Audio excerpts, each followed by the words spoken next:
喺上一集介紹咗我哋喺綠島對面嘅民宿。既然離綠島咁近，我哋當然要搭船登島玩一下。而喺島上面係可以睇到瀨戶內海絕美嘅風景。之後我哋又出咗松山市區，去食咗一間超級地道嘅回轉壽司店，價格親民之餘仲好高質。然後喺第二日嘅一早，我哋就要收拾行李，開始出發前往我哋嘅下一站。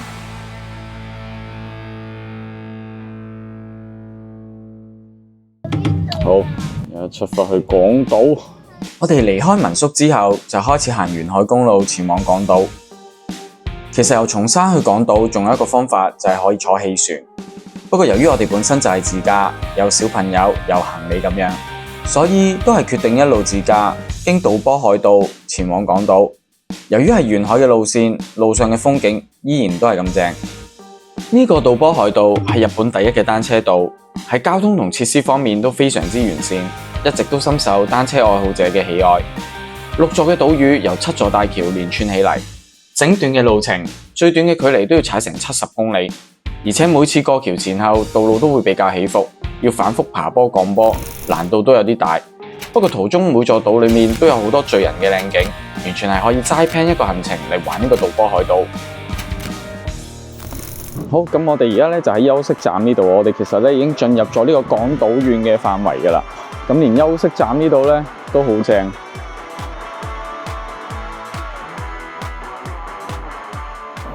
你睇下啲風景幾靚。咁呢一個咧就係多多羅大橋嘅休息站啦。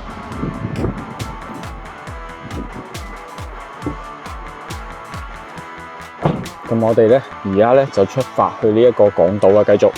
最後我哋由北條嘅民宿揸咗大約3個鐘頭嘅車就去到港島啦。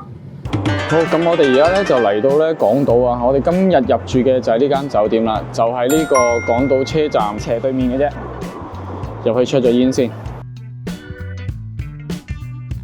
呢個就係酒店嘅 check-in 大堂，不過而家我哋仲未攞得房，都係要等到3點放低行李先。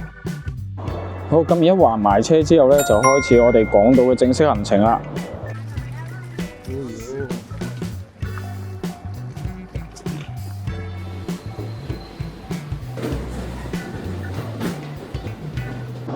好，咁我哋而家咧就要去食中午啦。還完車之後，咁而家咧就去緊一間咧就係酒店介紹嘅港島燒。咁啊嚟到港島啦，最大嘅特色咧就係呢啲喺路面上行嘅電車啦。咁如果你見到啲電車咧係6字頭嘅話咧，咁證明咧呢架電車咧係曾經經歷過原爆嘅，就係呢啲電車。跟住仲有啲咧城市嘅電車，新型嘅。咁我哋住宿嘅位置咧都好近呢個港島車站，所以係非常之方便，就喺斜對面嘅啫。咁我哋要去嘅嗰間鐵板燒咧就喺個天橋底下面嘅，過埋馬路就到啦。冇錯，就係呢一度啊！鐵板燒呢一間。入去睇下先，哇！又係啲好家庭式嘅喎。又係。OK。喺度嘛？好好好。Thank you。哇。Your family? That's me.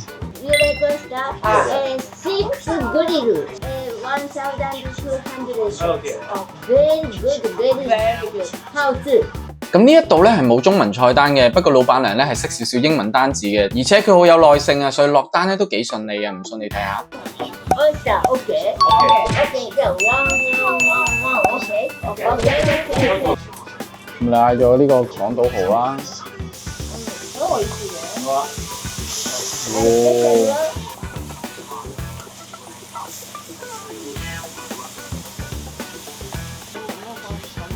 広島イーツスタイル。This はい。powder. 魚青魚、fish. Be careful. Okay. Okay. 好，而家我哋係第一個齋食咗呢一個蠔先。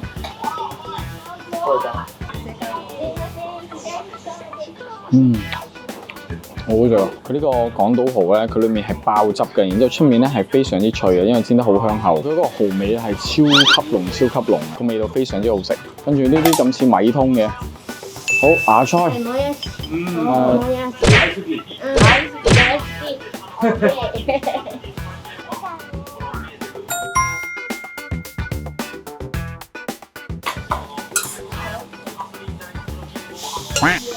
哦。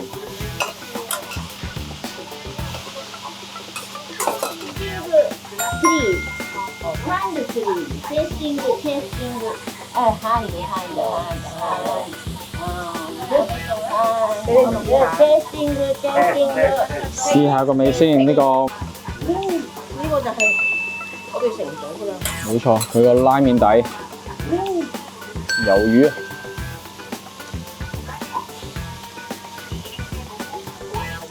淋啲油上去，開始炒啦。佢呢個鐵板嘅溫度係完全唔怕話太熱嘅，啱啱好。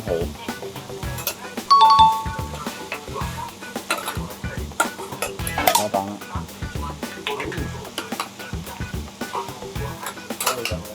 哇！睇見都想食啊，個食慾大增。其中一環最重要就係要睇住佢點樣煮啊！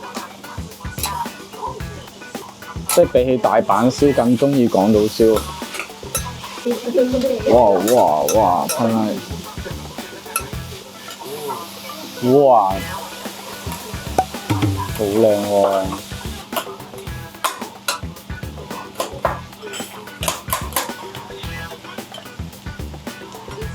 好，搽醬啦！最感動嘅嗰一刻，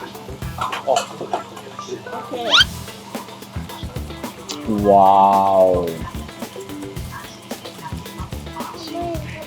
呀，正啊！海苔。海苔。はい、いらっしゃいませ。何人ですか？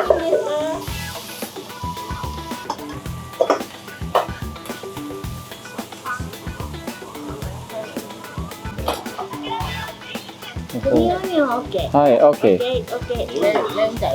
哦，好靚啊！哇，睇下，太誇張，直接將隻蠔放喺上面啊！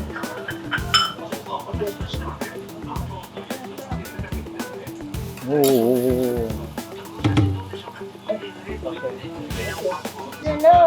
スクエアカットで this size very nice。即係佢就要解到咁嘅 size 食先啱啦，真係最高享受啊！而家唔使講，一定係非常之好食，唔講開食。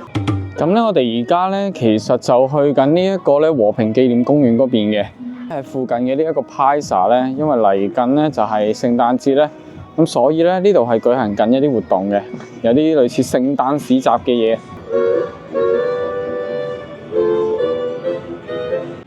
嗱，咁嗰邊咧有個圓拱形嘅一個屋頂咧，其實嗰度就係和平紀念公園，就喺對面馬路。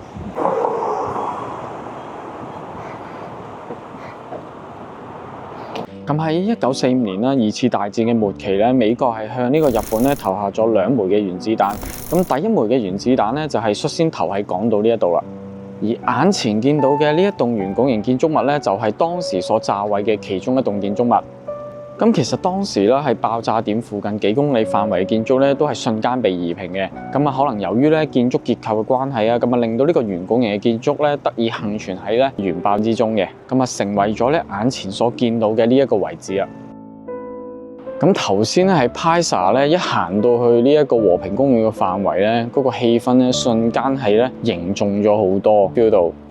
同埋呢個位置嘅對面咧，就會有一啲咧係紀念當時死者嘅紀念碑啦。而家所見到嘅呢一個石像咧，其實就係原爆之子嘅像嚟嘅，係紀念一位咧因為原爆輻射啦而得到白血病嘅女仔啦。咁同埋就係數以千計死於原爆之中嘅兒童嘅。咁喺呢個石像下面咧，呢個石牆咧都係掛滿晒一啲紙殼嘅。都係一啲遊客啊，或者係當地人咧所捐贈嘅一啲紙殼啦。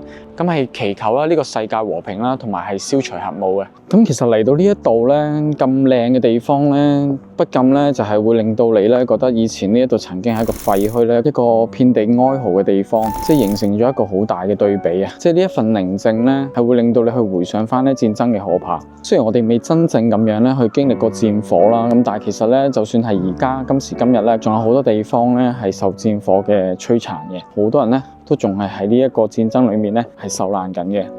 咁呢一個咧就係原子彈咧爆炸死難者慰靈碑嚟嘅，就係悼念翻咧當時嘅死難者。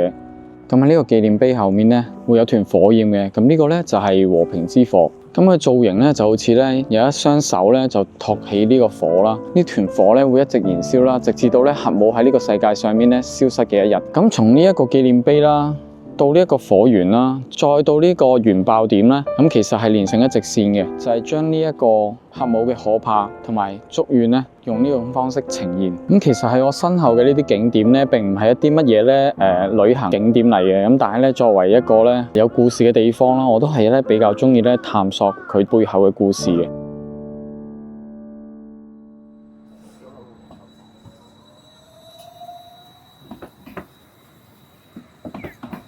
好，咁我哋而家咧就翻去嗰個 Pisa 睇一睇嗰個聖誕嘅市集。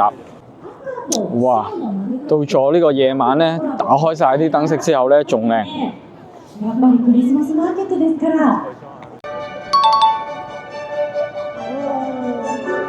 佢咧而家係有個亮燈儀式，啱啱已經倒數完啦。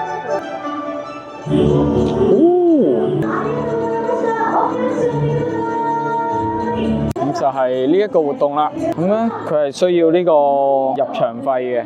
好，咁而家我哋去完呢個原爆紀念館之後咧，就嚟到呢度咧過下啲夜生活啦。咁呢一度咧就係酒吧街嚟嘅，睇落去好傳統嘅酒莊，好有特色嘅酒吧街啊，好復古嘅酒吧都有。跟住有杜麗餃子酒場。哦，好多人咯！呢個係今日咧有一位店員咧極力推介我哋嚟呢一度嘅居酒屋。咁啱啱一睄嘅邊個氣氛真係超正。而家冇辦法啦，繼續去揾下有咩係適合小朋友先。我諗應該都係去翻啲連鎖先得啦。呢啲嘅街道咧真係大人嚟就 OK 啊，即係小朋友嚟嘅話咧，呢度就真係走寶。好似呢啲啊，入邊嘅氣氛都係好好啊。有好多咧都係咧個座位有限啦，小朋友亦都入唔到去嘅。呢啲就日式食堂。又係啲吧位嚟嘅。嗱，呢個天橋底下面嗰間咧，就我哋今日食港島燒嗰度啦。嗰啲酒吧街咧，夜生活嘅街咧，就係斜對面呢3條街。總之從呢一個食港島燒嘅地方行過嚟對面，跟住一辣呢一邊全部都係㗎啦。咁因為咧啱啱嗰條街嘅咧，我哋就入唔到去啦。咁啊唯有咧嚟呢啲咧，應該都係連鎖嘅，小朋友都可以入。佢就係有呢啲咁嘅包廂啦，跟住之後有呢啲卡座嘅，個環境好大嘅。哇！呢度就好多上班族人士會嚟啊。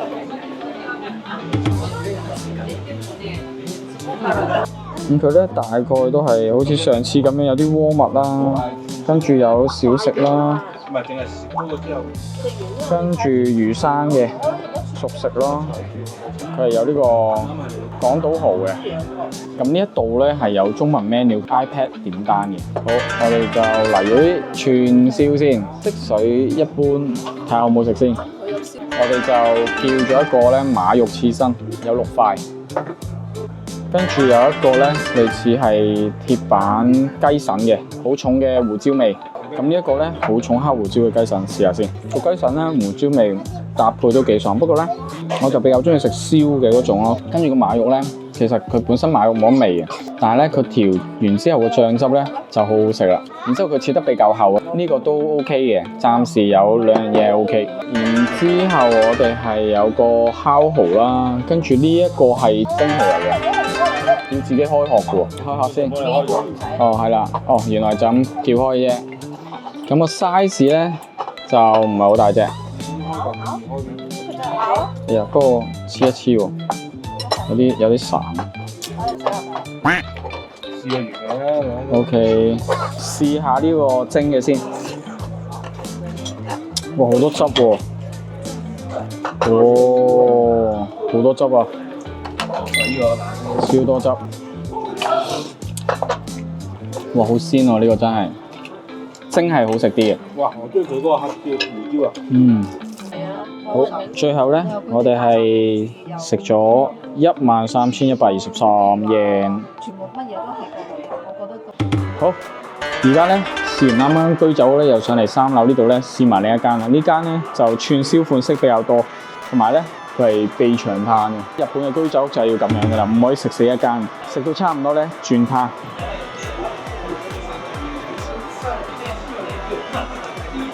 咁佢呢度有大廳啦，同埋咧有房嘅。我哋而家就坐房啊，應該就係坐房。咁呢一個咧，又係呢一個咧電子 menu 點單嘅，佢係應該有中文啊。如果係咁，睇下先，有中文嘅。哦 ，OK， 都唔係完全中文啦，但係都睇得明嘅。咁呢一度咧就係一張長台啦，咁我哋有7個人啦，咁就夠坐啊，完全夠坐。咁佢出面咧有呢啲座位啦，同埋有吧台啦，同埋就係而家我哋坐緊嘅呢啲客房啊。咁啊一嚟咧又係俾盤生菜你先啊，正雞肉雜燴粥，8分鐘就食得。呢個啤酒連埋稅218 yen， 抵飲啦啩！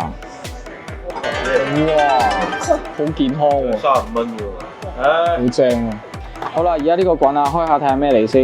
哦，好香喎！OK， 我哋而家將呢個配菜加落去先。OK， 好香，好香，好香！小朋友嘅呢個係搞掂咗，小朋友就係大人世界啦。青絲辣椒啊，好似係咪叫？青絲糖。哇，好香啊！呢個備長炭嘅，因為佢哋呢間店係用備長炭，所以咧已經聞到好香啊！呢個同埋色水咧完全正路嘅。哇！呢啲先係有造型啊嘛，呢啲先正路啊！呢個雞肝啊！哇！呢啲係嘛？呢啲先係燒料，好好食，備長炭嘅味好濃。然之後咧係 juicy 唔柴嘅，個肉真係好嫩嘅。呢間嘢好好食，推介。跟住呢個就係雞腎，超正。呢個係納豆嚟嘅喎，入邊包納豆。然之後呢一個係茄子啦，哇，有柴魚添啊！呢個一啲都唔 hea 你。然之後呢個咧就係月見啦，係雞肉丸子啦，跟住配呢個生雞蛋嘅。呢個雞肉丸子咧喺日本嘅酒場啊、居酒屋咧都係好常見到嘅。咁啊上面會有啲醬汁啦，跟住撈埋個生雞蛋一齊食啊，應該幾正嘅呢個。咁啊試下啱啱呢一個咧月見先，哇，好正喎！好甜啊，好滑。然後所有嘢咧送酒係一流嘅。跟住咧呢個咧我少見嘅喺日本就係類似煎釀三寶嗰隻釀青椒。然之後呢個煲咧，佢個湯底係非常之好，所有嘢配料全部都好食，雞肉啊、豆腐，你睇下1分鐘已經係咁清晒。然之後咧，佢個雞咧係好滑嘅，尤其係個雞皮一啲都唔漏，一啲都唔腥，超好食呢個，推介呢個，30蚊一個咁嘅大鍋。跟住我哋追加咗一個牛腸鍋，呢一個我哋之前咧就喺大阪嘅呢一個居酒屋試過啦，就唔知道呢一間嘅牛腸鍋咧好唔好食啦，換咯係啊。最後咧係呢個鯛魚嘅魚鰭啊，呢個係跟住之後咧呢個烤飯團嘅。居酒咧係要睇呢個功夫菜咧，就係呢個炸物啦。因為上次咧我哋去嘅京都嘅居酒屋咧，就係其實見到咧好多人都一定會叫一盤炸物，然之後就係咁飲啤酒噶啦。我現場睇咧，其實係非常之水潤嘅，試下好唔好食先。嗯，雞肉嚟㗎，雞啊，好嫩啊，好嫩啊，好食啊！好，咁呢一間嘅居酒屋咧，我哋就試完啦。無論食物嘅味道啦，或者價錢啦，都係非常之吸引嘅。而且咧，佢係一個連鎖嘅品牌啦，喺日本咧好多嘅地區咧都會有分店嘅。咁所以大家如果嚟日本咧，想揾間居酒屋試嘅話咧，不妨可以考慮下呢一間嘅。而家咧我哋就攞咗房啦，咁啊開箱一下住嘅房間先。咁首先一到嚟咧就好似上次咁啦，呢度咧有塊鏡啦，佢呢邊咧就係一個好薄嘅掛衣區，咁跟住咧入到嚟咧就有張台啦，呢邊咧就係茶几個位啦，酒吧位啦，睇個雪櫃先，係啦，入邊係冇嘢嘅。有啲杯啦可以用啦，間房咧係有3張床嘅，3張嘅一個單人床嚟嘅啫。呢一邊咧就有個電視，個電視都幾大嘅，喺角落頭位。跟住咧呢邊就係個浴室啦，係趟門啦。咁佢個浴室咧中間咧就會係有一個咧洗手盆喺度啦。咁呢一度咧就係沖涼房啦，有一啲好標準嘅沖涼房啦，有個浴缸啦。咁另外呢一邊咧係有個廁所，佢係智能馬桶嚟嘅。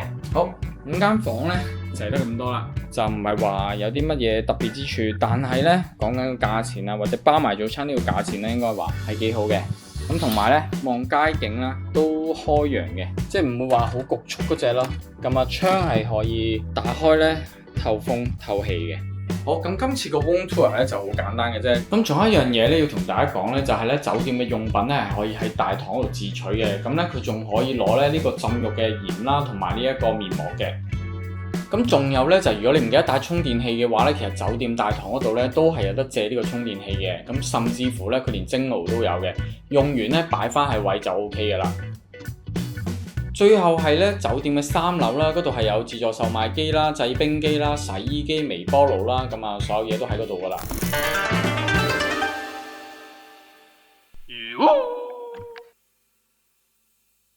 早晨啊，咁咧我哋而家住嘅呢個酒店咧，佢係有早餐嘅，我哋而家就落去食下早餐。哦，呢度係唔俾着睡衣同拖鞋入去。